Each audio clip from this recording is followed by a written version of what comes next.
so mad every time the Met Gala rolls around because it is like the best party to go to. Like Right. a $30,000 ticket, you have to be invited to be able to be there. And you get to dress up in like a costume. There's Sure. like a But you gotta know that. Has anybody been to the Met? like And I guarantee you nobody in this room has spent enough time in the Met, because there's no such thing as enough time in the Met. like that's like the most exciting thing ever is like to wear a costume Right. in real life. And Well, nobody I mean, ever, and if No, that's Halloween for us. nobody ever follows the Met Gala theme, and the Gilded Age would have been this so is fun. what you could have done, or you could have gone like, you know, Corsets? No, thank you. working class. We could talk about corsets. You Oh, know, no. I wear corsets. confining of women in the. Okay, well, I domestic respect sphere. you, but I will But- never be like All my students are gonna be like, what in the hell were y'all talking It's about? like the when we started?" whalebone just sits What does the down. Gilded Age mean, though? You know, notice how it's spelled. It's not. There's no U, and so you may know the word guild, like a craft guild, like a quasi-union. But this is not the root of the word. The root of the word is associated with gold, and what it means is gold-plated, like gold on the outside. Oh. Right. See. Whereas if we were looking at, on the one hand, an America that's industrializing. America that is developing into a sort of corporate economy and a corporate culture, an America in which a small number of people are getting very, very, very rich. You know, things on the outside might look quite nice. But if you were to look in the ghettos, and the original word ghetto means like an immigrant community in a city. If we were to look in the tenements, these dilapidated apartments, where people are living, you know, 4, 5, 6 people in a 1-bedroom apartment with no window and no fire escape. If we were to look in the factories or the meat packing plants and so on, then, you know, perhaps things are not so nice. So that's what Mark Twain meant when he wrote back looking on this age and called it a gilded age, gold-plated, so not so pretty underneath once you scratch off the gold outside. So the sort of the takeaway here, the theme or the thesis is this is a period of time in which America industrializes very quickly with not a lot of thought given to the negative consequences of industrialization. So America industrializes very fast, and there's not a lot of attention paid or thought given to the negative consequences of industrialization, particularly, obviously, for working class people. And so that's what we'll look at here today, hopefully, and get out of here on time. So was Mark Twain the one who came up with Yeah, the name? yeah. Like they took it from him? Mhm. He said it first. Yeah, it's one of those things that, you know, at the time, nobody living in that era would have said it, but looking back and trying to describe it, that's what Twain said. And they were like, yeah, that's pretty good. Yeah, that encapsulates exactly what that was like. So like, if you were to if you as a current historian were to describe this era, 40 years from now, how would you describe it? Woo, that's a great question. Man, I don't know. You gotta come up with an acronym. There you go. I will. I'll have to think on that. You guys are working on it. Ask me on You Wednesday. can't just fuck around and find out.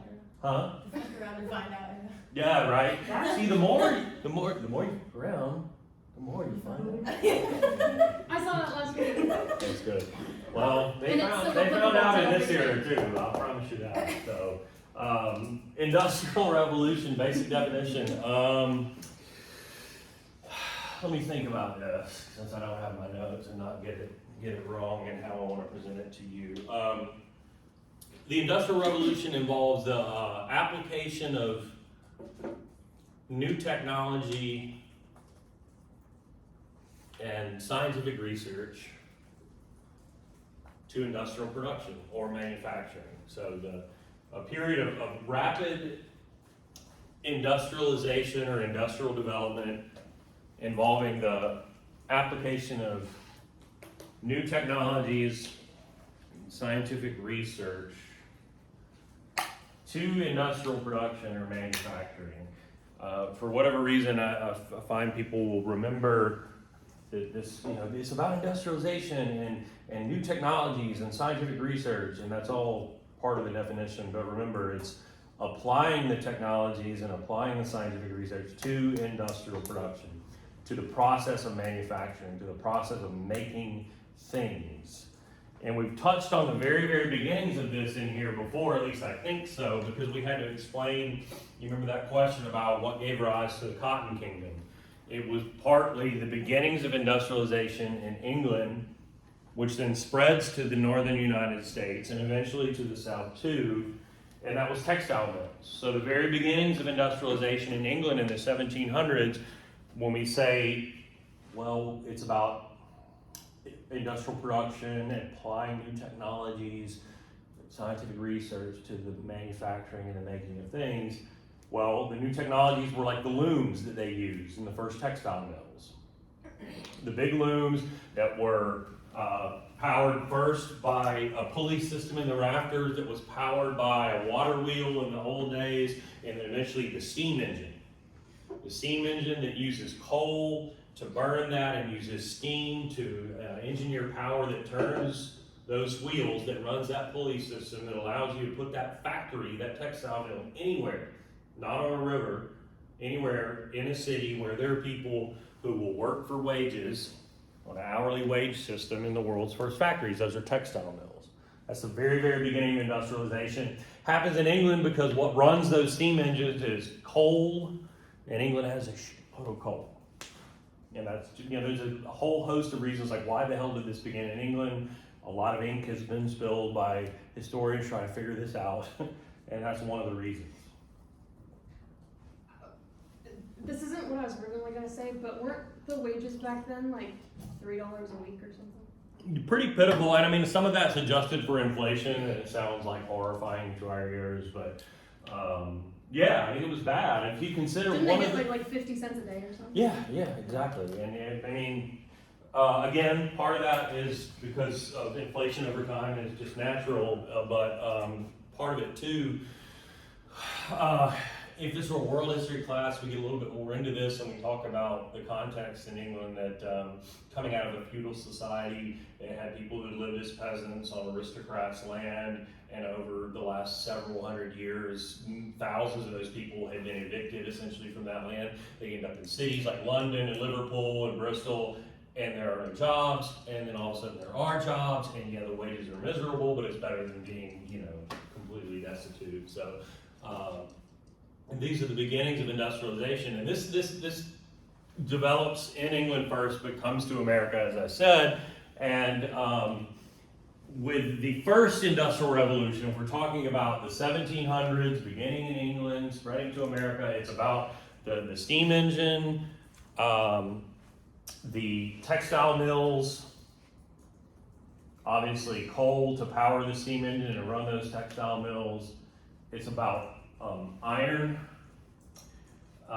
When they were getting the coal out of the coal mines in England, they developed a system to have like a track, an iron track, and a pulley system, and they had draft animals like mules pull the carts out of there. But down in the coal mines, you get the black lung. It's a draft animal. It dies. You have to replace it over and over again.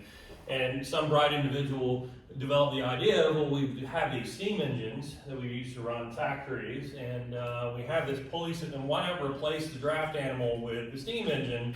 Thus was the locomotive born, the railroad. And of course, they quickly realized, wow, we can do a lot more with this than just get coal out of coal mines. We can run a rail line from Manchester to Liverpool and transport goods and people, and we can run a line to London, and very soon England has developed the world's first railroad network. And turns out that's the backbone of an industrial society, is that railroad network. So these are all characteristic of the first industrial revolution. Textile mills, world's first factories. First wage earning work, coal and iron, the birth of the railroad, and so on. What about the second industrial revolution?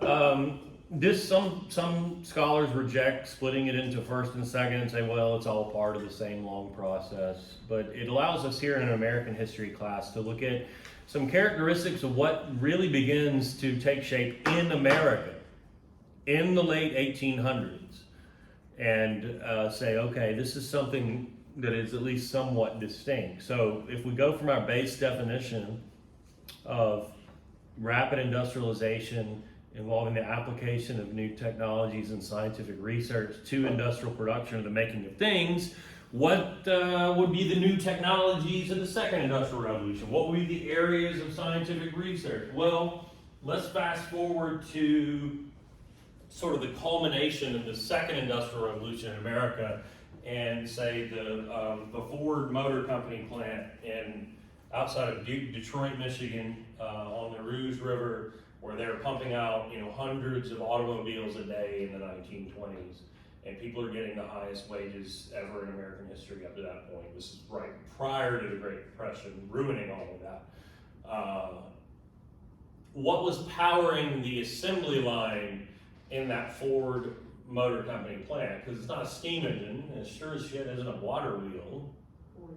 A person? Hold the thought on that, because that's going to come back up in just a minute. A person?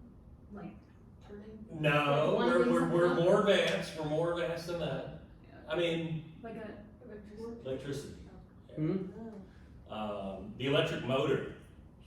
And well, let's go from the 1920s and go way back to the I don't know when it was, 60s.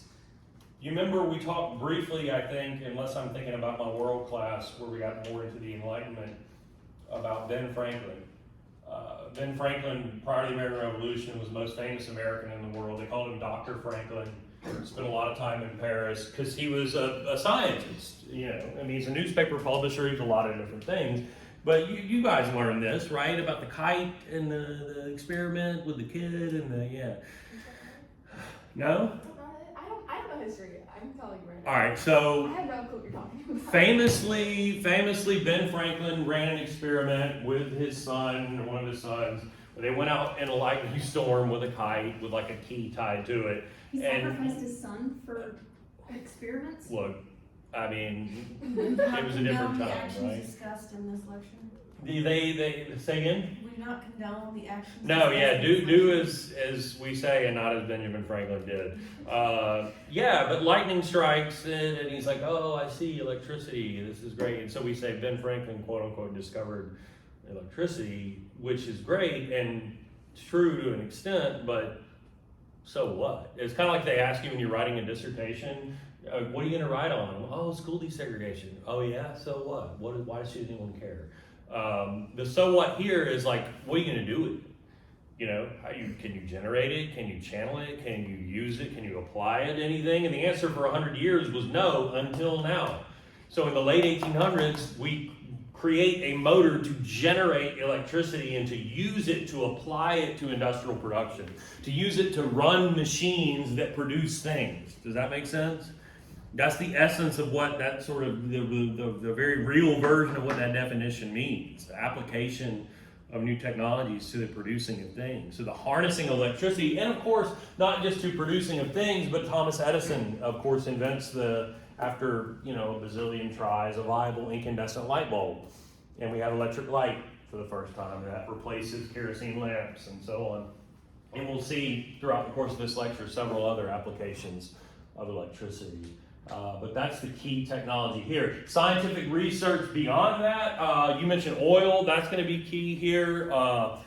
If it was the first industrial revolution was all about coal and iron, the second is about oil and steel. And we'll talk more about both of those, but we're going to look at the scientific research involved in the refining of oil and the production of steel. Steel is, as we'll see, an alloy, something that is made, and something that's been around for a long time, but something that becomes sort of the heart of the second industrial revolution. Let's talk about urbanization, though, the growth of cities. I have two questions. What's the oil guy's name? Rockefeller? Yes. Mm-hmm. And Carnegie was steel. Mm-hmm. Yep. Who else was there? J.P. Morgan. Yeah. We'll talk about all three of them in just a minute. There are a few more. Andrew Mellon. Yeah, that was the other name. Would be another one. Those were like the four that I The always- big robber barons or tycoons, yeah. But my other question was like for the characteristics of the second revolution, like electricity. Electricity or the electric motor, electricity, application of electricity, electric motor, and then of course oil, steel. And I should add, I'm glad you said this because the railroad was born in England in the first revolution or first industrial revolution period, but at the heart of the second would be a massive growth in America's railroad network. And then what is this? Power. Close. It's carrying electrical current. It's a telegraph. It's a telegraph line. So everywhere the railroad goes, so goes the telegraph. That's the system of communication back then. Before the telephone, we had the telegraph.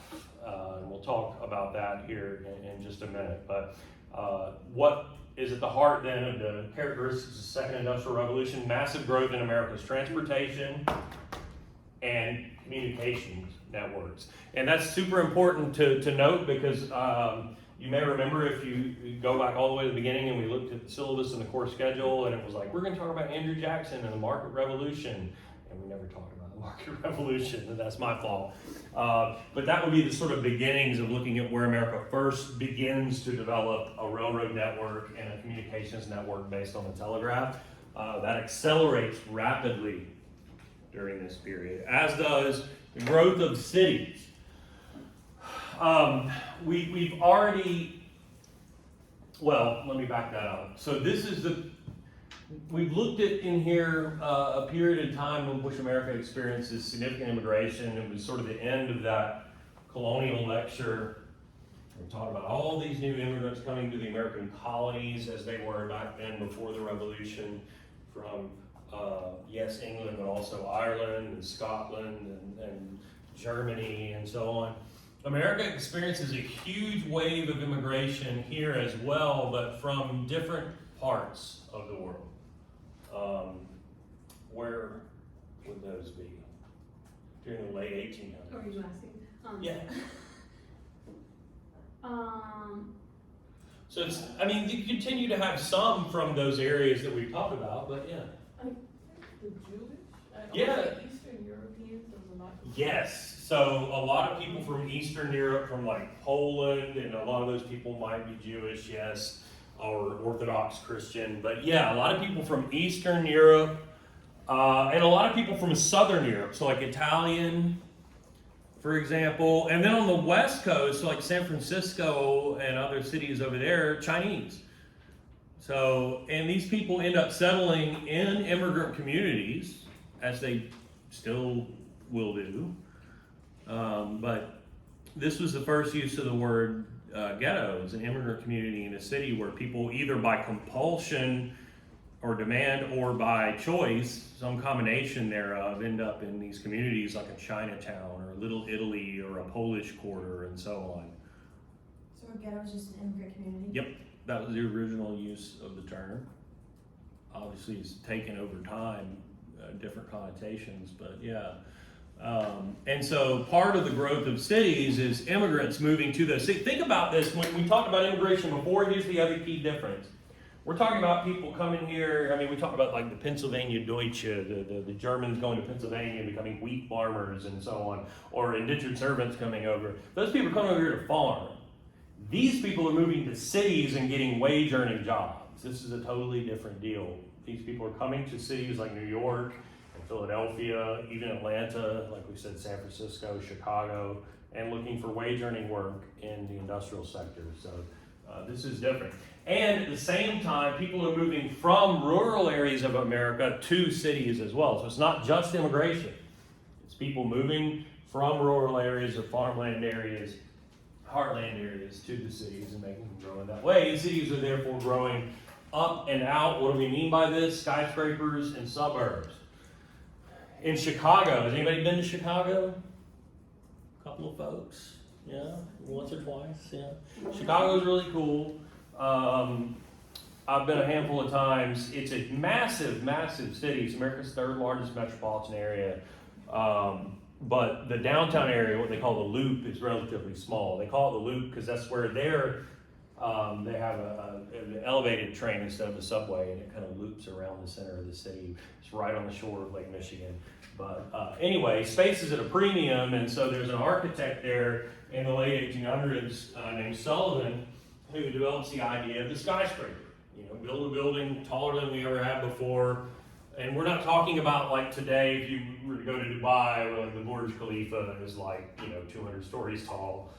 This would be your Sullivan style, late 1800s, early 1900s skyscraper. That's not taller than say like the pyramids of Giza or whatever, going back in world history. But, back then, if you were to build a building that tall, it needed to have either super thick walls or a very, very, very wide base. This is no longer the case with the Sullivan style skyscraper. And what is the breakthrough? Steel. There is essentially a scientific research into the production of steel that makes it more efficient and makes it therefore cheaper, not nearly as expensive, and therefore useful in things like building buildings or other infrastructure or railroad lines or the locomotive itself or so on, automobiles eventually, and on and on and on. So let me just note, steel has been around. I don't think in this class we said anything at all about like the Spanish conquest of the New World. Certainly we did in World, Allison, but Conquistadors? Yeah, exactly. The conquistadors came to America with steel. They had steel swords, steel armor, and so on. But steel's been around for hundreds of years. Steel is an alloy of iron and carbon with sort of other metals added in to make it stronger, more durable. Right? It's much, much stronger and much more durable than iron just alone. But prior to this period, it had been very time-consuming and difficult to produce.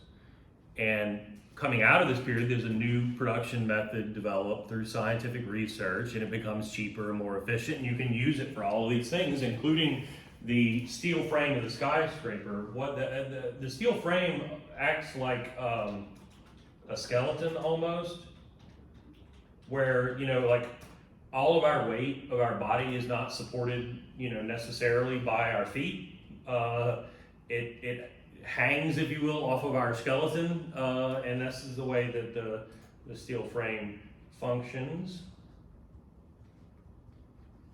To support that is where you don't have all of it just supported by the base, if that makes sense. It's supported at every level by the steel frame. There you go. Back. So, where might you guess is this image a rendering of? It's not New York, although it is. There are 1, 2, 3, 4, 5 points, and there is an area in New York called 5 Points. Is there water in the background? Who? Is there water in the background? Looks like It is not water. It looks like it, but it is not. So it's not like Lake Michigan. It's not Chicago. Is it east or west? That view is facing south. It is in the southeastern United States. So is that Detroit? It is not, although Detroit would be a great guess. Let's say this is a Walgreens. There's a Coca-Cola sign right there. This is a park over here. Well, So it's cool. not It's Atlanta. My office used to be right Is it Atlanta? here. Yeah, it's Atlanta. It's 5 Well, Points. somebody said Atlanta. Oh, did they? I didn't I hear. heard Atlanta, and then you didn't say anything, and so I I thought can't that was hear, so. Yeah, this is the Hurt building. It's still there. If y'all transfer downtown, the Langdale classroom building is like right around there. There's a Starbucks in the bottom of this beautiful 1900 Sullivan style skyscraper. Some of the nicest Starbucks I've ever seen. But look at what else. You got the streetcar, powered by electricity, of course. So the development of public transportation like that allows people to develop the first suburbs. This is middle class areas for people that are earning salaries, running the factories and corporations or businesses, to say, let's escape the hustle and bustle of the city and move a little bit further outside. Now, we live in a we live in an exurb. We're way on the outskirts of a massive 21st century metropolitan area. So when I say suburbs, I mean areas that we would today consider like part of the urban core of Atlanta. So like West End or Inman Park or Reynoldstown or this sort of, if you know the downtown Atlanta area. Oh, yeah, North Druid Hills. North Druid Hills would even be a little bit later. Yes, exactly. Where like the super rich people moved, Yeah. just outside of Inman Park, you know. And, Alpharetta's now the super rich. that would be, I would say that's even an exurb, like a 20th century. Yeah. So I've never heard that word before in my entire life. exurb. Yeah. So an exurb is a suburb of a suburb, which is what Covington is. Even Conyers could be. I would say like the inner ring, like true suburbs. I mean, it develops in such stages where, I mean, again, if we're talking Gilded Age, like we're talking like neighborhoods that are now part of the actual city of Atlanta. And then you get in the 20th century towards World War II, and it's more like, okay, Decatur, Marietta, right? And then we get into the post-World War II, and it's like Alpharetta, Roswell, Conyers, Douglasville, whatever. Conyers is a suburb of Atlanta? Huh? So Conyers is considered a suburb of Atlanta? Yeah. Yeah, that was Rockdale County, Newton County, those are all part of the metropolitan statistical area, as they say, of Atlanta. It's now officially Atlanta Sandy Springs Metropolitan Statistical Area. They named it after the largest suburb to come after the urban core, and that is currently Sandy Springs. So Yeah. would an exurb be the step right before rural areas? Yes. So we are at the end of the line, but yeah. So anything, I tell people that when I'm trying to describe where my campus is, I'm like, the interstate goes to 2 lanes. That's what you need to know. That you have reached the end of the metropolitan area, in effect, when the interstate goes down to 2 lanes. But technically, all of Newton County is part of the Atlanta MSA. So you'd have to go to the Walton County line to technically be outside of Atlanta MSA. Although there are what they call conglomerated metropolitan statistical areas, which would connect us with Athens, which would mean you could go all the way to Clark. Yeah, I'm saying Yeah. So anyway, you're gonna drag me down a weirdo, nerdy demographic tangent. So, So what's the second pic or the first picture? Is that Atlanta too? or- that's New York, I think. I wanted to play the guessing game. Yeah, right. No, but it's But let's you just look said at it. this. I mean, it's chaotic. It's kind of this is the same thing. You got the streetcar, which is all on the way. Which, by the way, they redid the streetcar in Atlanta. It's useless. No one rides it. It was a great idea, and it just was not executed great. So if you transfer down there, it will be in your way. It will be loud. It will honk at drivers who don't get out of the way. They didn't give it a dedicated lane and so on. Back then, it was really important. Let's look at this though. Look at the electric light has replaced the kerosene lamp for a street light. The buildings have been electrified. Edison partnered with J.P. Morgan. They electrified Manhattan and New York City. They built a power plant, and they were like, shit, this is going to be the wave of the future. By the 1900s, it's all American cities are electrified like that. Of course, eventually they developed, traffic laws and this kind of thing. But consider what might they do if they decided, like I'm complaining about the streetcar in Atlanta, if it is in the way and it's this big problem and it's a safety concern, what could you do if you wanted to continue to have such a public transportation system but not have it in the way? Sidewalks, Underground. roads. Yeah, put it underground. Oh, never mind. What did you say? I said like sidewalks, like Yeah, no, that- designate specific spots. That's part of it for too, the cars yes. To go. Yes, that is also part of the process when we get to the automobile. But yeah, in terms of the streetcar, you put it underground, subways. And so London has the underground, New York follows suit, Chicago puts it up in the air, would be the other thing you could do. They call it the L, or the elevated train there. And so yeah, the world's first subways. And then finally, these cities are a mess too. They're filthy, and we're coming out, an era where, we talk about this in the world, like you have the chamber pot, back in the old days, that was the essence of cleaning up human waste, and you had pigs that roamed around the streets that would, eat whatever, and you just kind of were like, oh, that's convenient, go clean up, shit, literally. But that becomes untenable if we're talking about cities of this size, and so you have to develop some kind of sewage systems And of course, you know, they were going back thousands of years, like the Romans had had running water systems and this kind of thing, and the sewage systems were nothing new. In London, at some point in the 1800s, they figured out how to channel human waste through a sewage system, but initially all they did was like, if you know where London is in England, like it's on the Thames River, it's not quite on the coast, so it's like here, and the coast is here. All they did was just funnel it into the Thames, like downriver. just put it in the river of God to see it'd be no problem.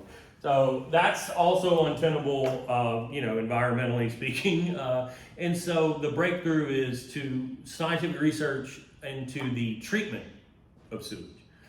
And what we still do to this day, which is to treat sewage to, you know, make it where it's, you know, no longer a harmful environment. You could reintroduce that water into the water system and so on. So sewage treatment systems are a part of the growth of cities in this period.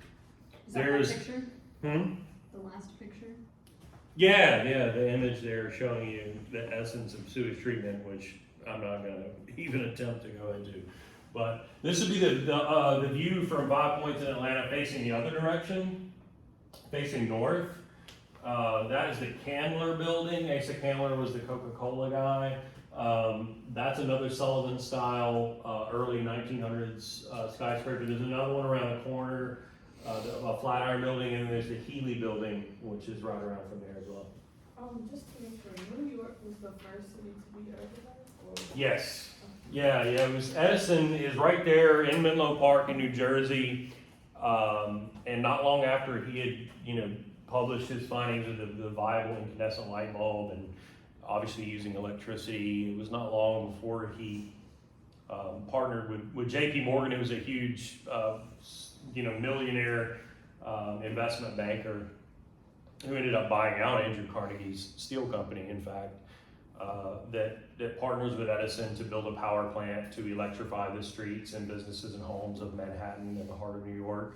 And then other cities follow suit after that. And there's a famous battle between Edison and Nikola Tesla that people are aware of now because they did a show about it in terms of what kind of current you would use for the electric grid and so on. But yeah, New York was the first. They were also the first in America, I think, to have develop a subway.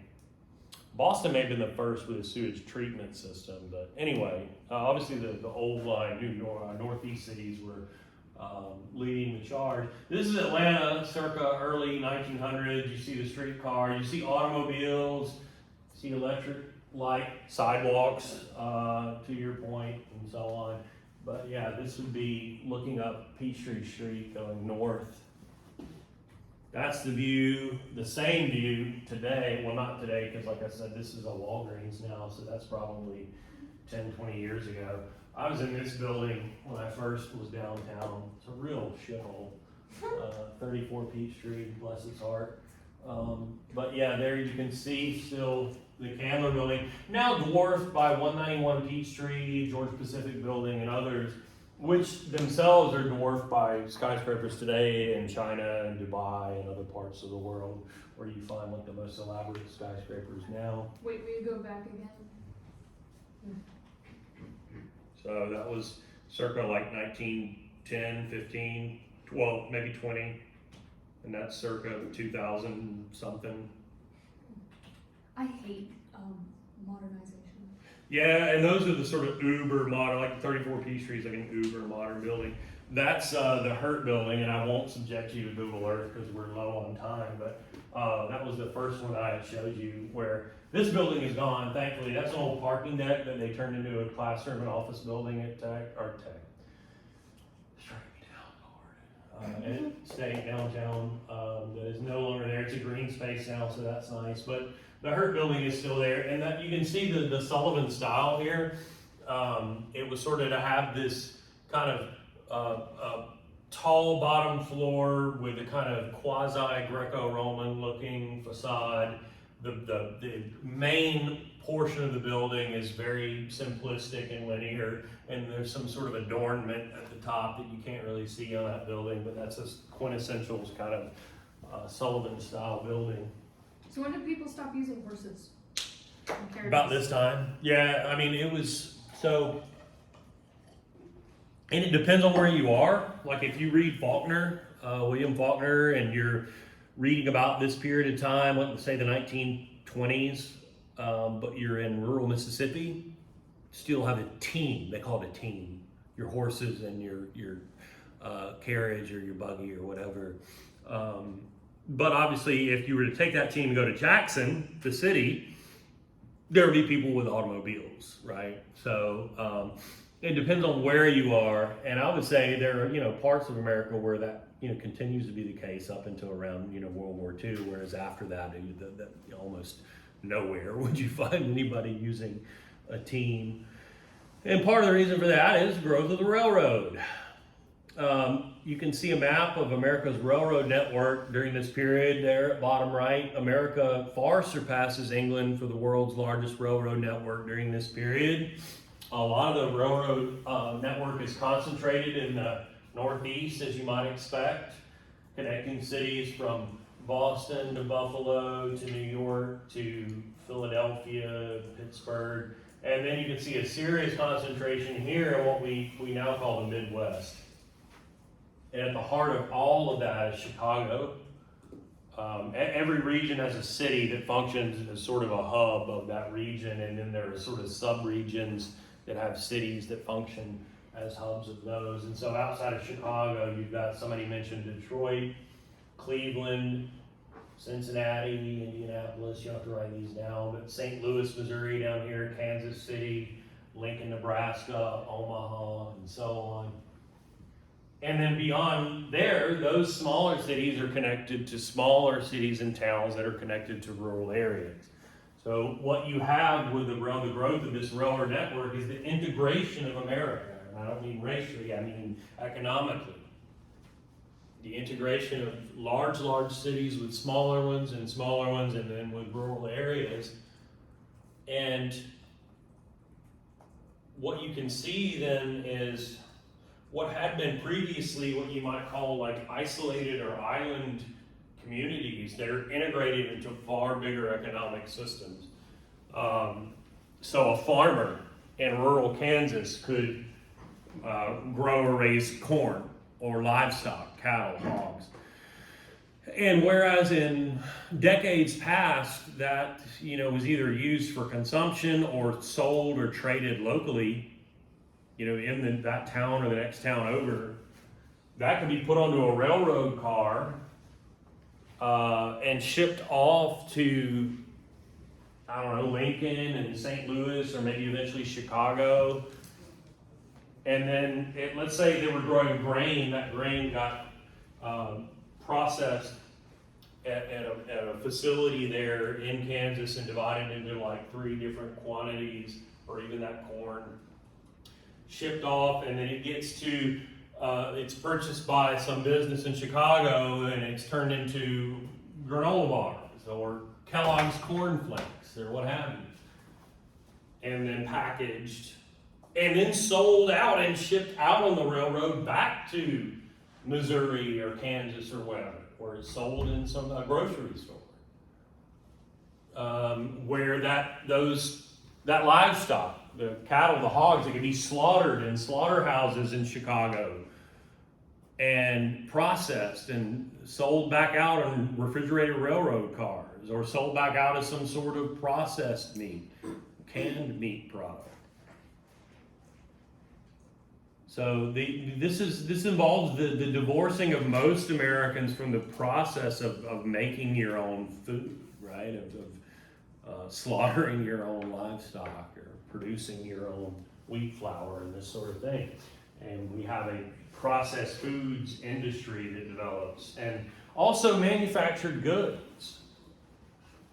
People could get through the U.S. Postal Service a catalog for the Montgomery and Ward Company or the Sears and Roebuck Company, and thumb through the pages and put in orders for all manner of manufactured goods that could be shipped by way of the railroad, of course, out to the nearest town and shipped maybe even in some cases to your door.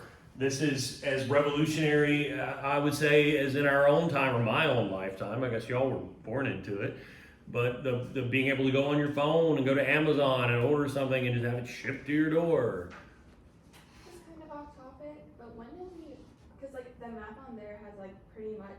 like all the states on the main area like quartered up, like in the west area? When did that happen?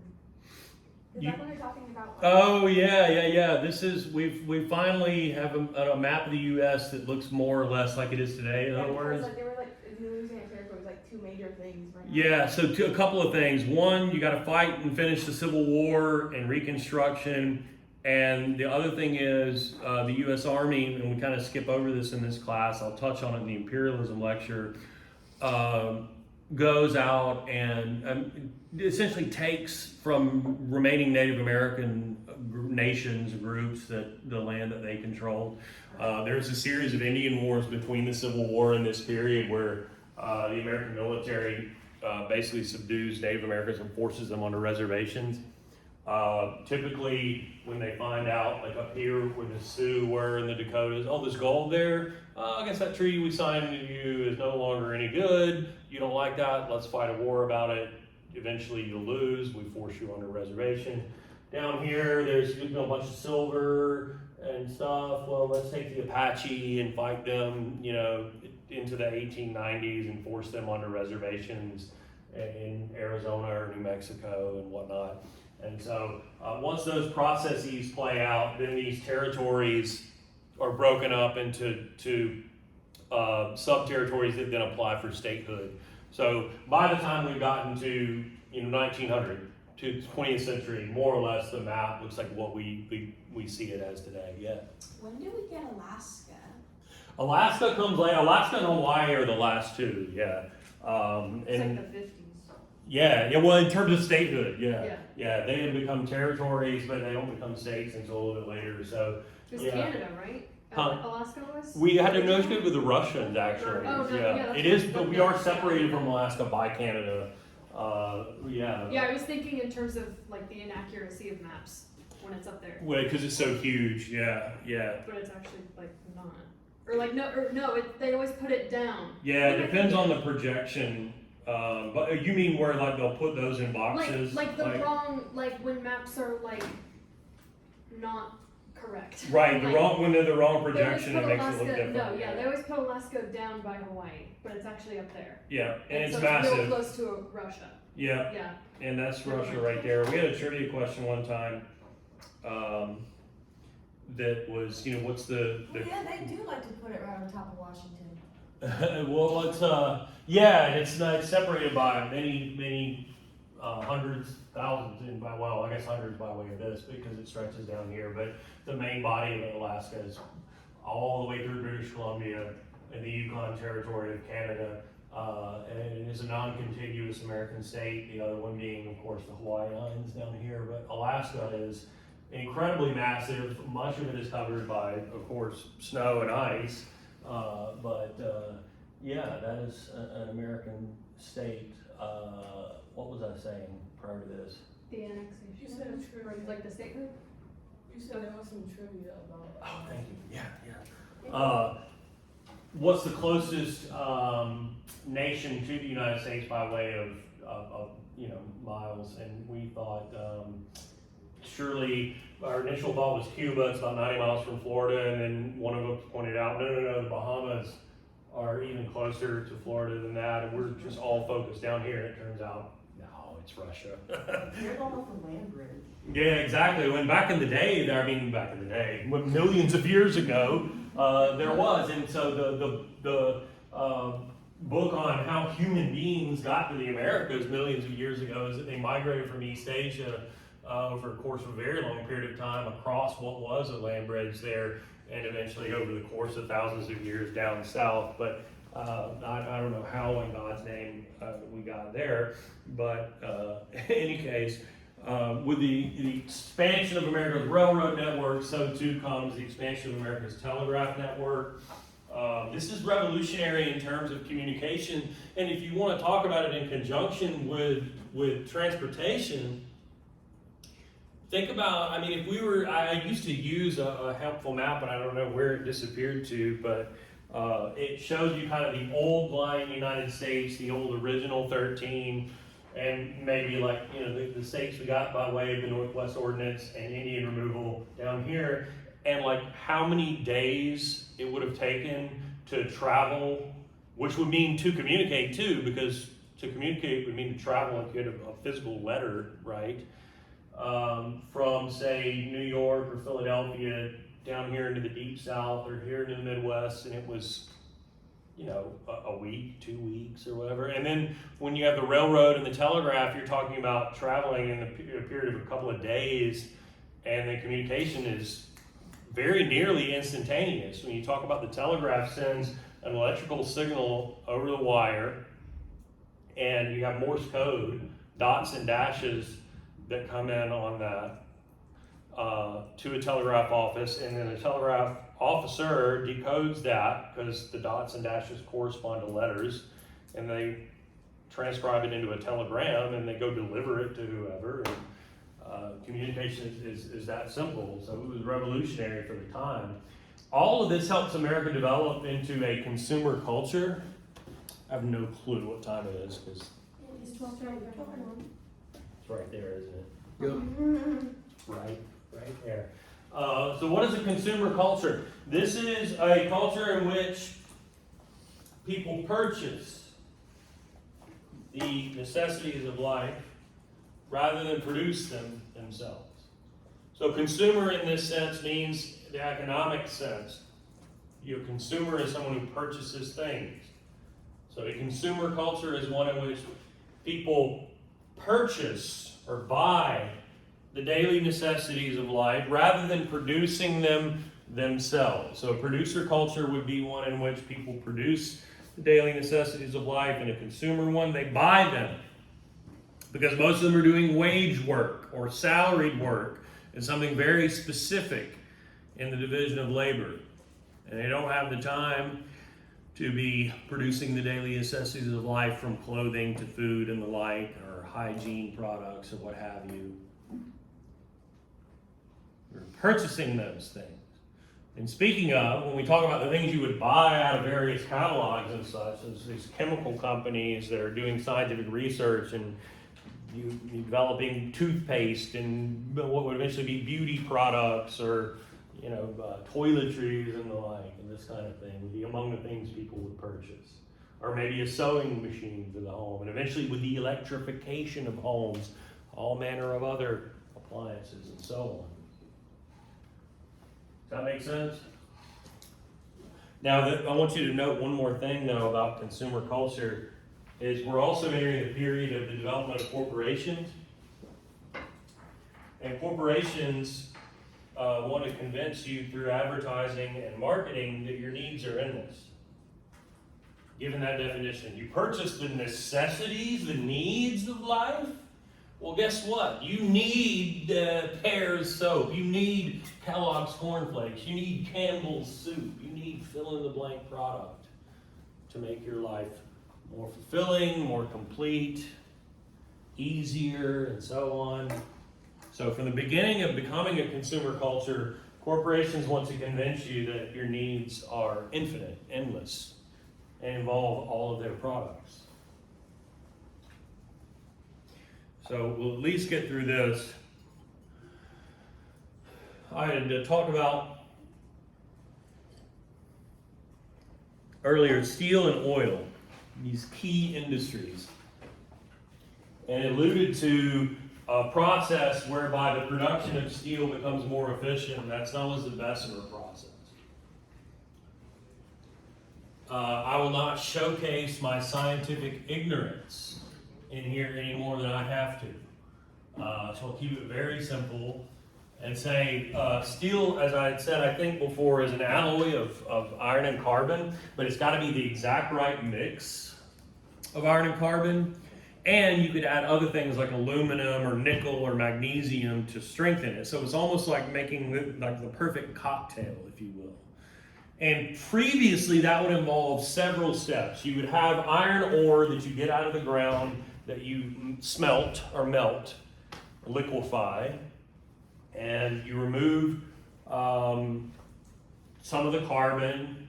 You produce what they call pig iron. You do it again, you remove impurities from it, and you eventually have wrought iron, W-R-O-U-G-H-T. You don't necessarily have to write that down, but Wrought iron is nice for like patio furniture or light fixture, but not for like building a skyscraper or a locomotive or the railroad line. So you have to add things to it to strengthen it, and then eventually you can produce steel. It's a lengthy process, and it makes steel very expensive. Bessemer figured out essentially how to cut out a step and basically blow oxygen into pig iron and to produce steel right away. All you need to know is Bessemer process makes it cheaper to make steel, more efficient. It makes steel, therefore, much more useful because it is affordable. And so it can be used in building skyscrapers and automobiles and the streetcars and subway cars and bridges and all manner of things. The locomotive itself, the railroad lines themselves. And what about oil?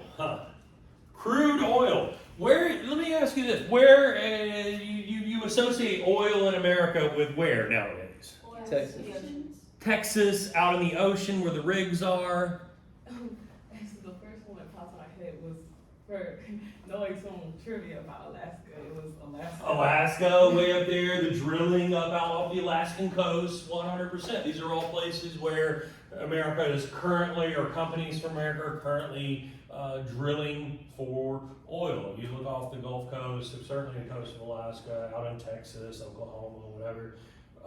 Interestingly, oil was first discovered in America in western Pennsylvania, in Ohio, which is also where a lot of the iron ore was at that time. So those were also areas where the steel industry took hold. And cities like Pittsburgh, around which there were oil fields and iron ore deposits, become sort of new line steel cities, if you will. And the Pittsburgh Steelers are called that for a reason. They've had a pretty shitty season thus far. Yeah, they suck pretty bad. But this is where initially oil was discovered, and there's a guy in Ohio, you mentioned him earlier, Rockefeller, who makes a fortune off of oil. Crude oil, though, and when you get it out of the ground, it's not of much use. What you have to do is refine it. And the refining of crude oil involves heating it up in these towers, these distillation towers, in which it is then separated out into very, very thick material at the bottom, into thinner and thinner and thinner, and eventually vapor material at the top.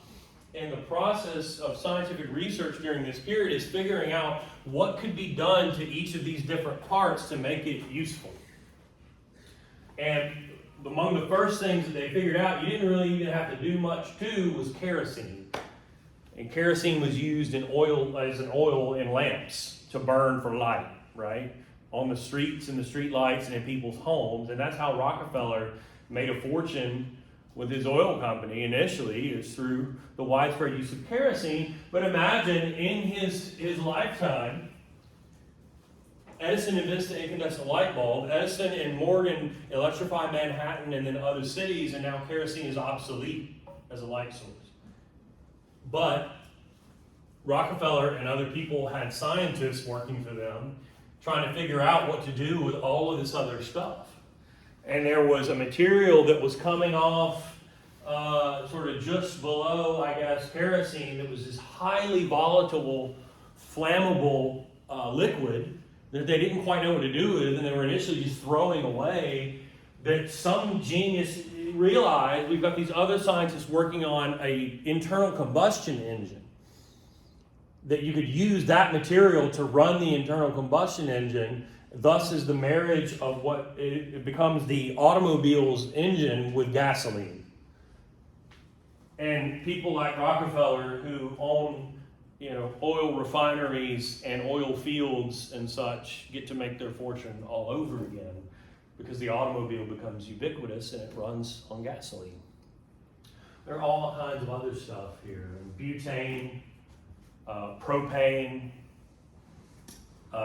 what is used down here to make asphalt for the roadways that automobiles will drive on, material to make plastic eventually, diesel, later, obviously much later, jet fuel and so on. All of these different constituent parts of the refining of crude oil. And people like Rockefeller then use these new millions to build corporate empires, to build monopolies through vertical and horizontal integration. Vertical integration, these are business terms. This means controlling every aspect, every level of production, meaning his company owns the oil fields, like the land. They own the oil rigs that are getting the oil out of the ground. They own the refineries that are refining the oil. They own the barrels that it's shipped in. They own the transportation means. Every step of that process they own is vertically integrated. And then he goes about using his power and his money to manipulate people, to manipulate other companies like railroad companies, to manipulate government entities, and to buy out or force out his competitors, which is horizontal integration. Taking one step of the process, say refining, and then gobbling up, like this octopus here, all your competitors at the same level. That's horizontal integration. And once you've done both, you have a monopoly, a corporate monopoly, which controls the vast majority of an industry. I think Standard Oil, which is Rockefeller's company, at one point owns or controls 85% of something of the oil market in America. And monopolies are bad for us consumers because that means you can charge whatever the hell you want, especially if it's a vital product or resource. You need to have competition. There has to be competition. And so what we're going to see in later lectures is the federal government getting involved and forcing Standard Oil to break up into competing companies that today are like Amoco, Conoco, Sunoco, Exxon, Mobil, so on. I don't want to sound dumb by saying this. I don't either, Does, but I do sometimes. does vertical integration relate in any way to trickle down economics? Not necessarily, but I see what you mean, and we'll talk about trickle down Just like economics. the same kind of. Yeah, the idea there is even more broad. This idea that if we deregulate corporations and we cut taxes on them and we give them all these breaks, that will trickle down and lead to better wages for the average American or higher salaries or whatnot. We'll talk about that a little bit later. It relates in that this is the moment where America becomes sort of a corporate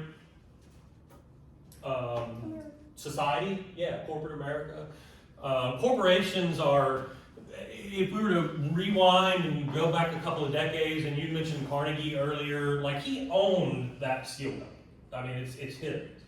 And he made, of course, many, many millions of dollars. Or, you know, Cornelius Vanderbilt or somebody like that, the railroad type. That's different than today. Like we can look at, and I know this is, I guess, the last point. Is Steve Jobs still ahead of Apple? He's an Auburn guy. Steve Jobs died. Not Steve Jobs, Tim Cook. Tim Cook. God. I was like, where Yeah.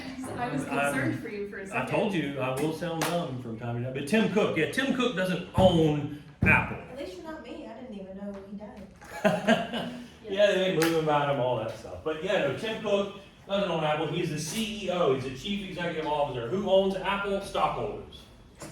So he is a publicly traded corporation that is owned by stockholders. Now, of course, there are a small group of stockholders who own a shitload of stock who appoint a corporate board that can hire people like Steve Jobs to run the company. But that's the essence of a corporation that's publicly traded. So I guess that is where we will pick up next time, since we have run out of time. So good day to you all, people.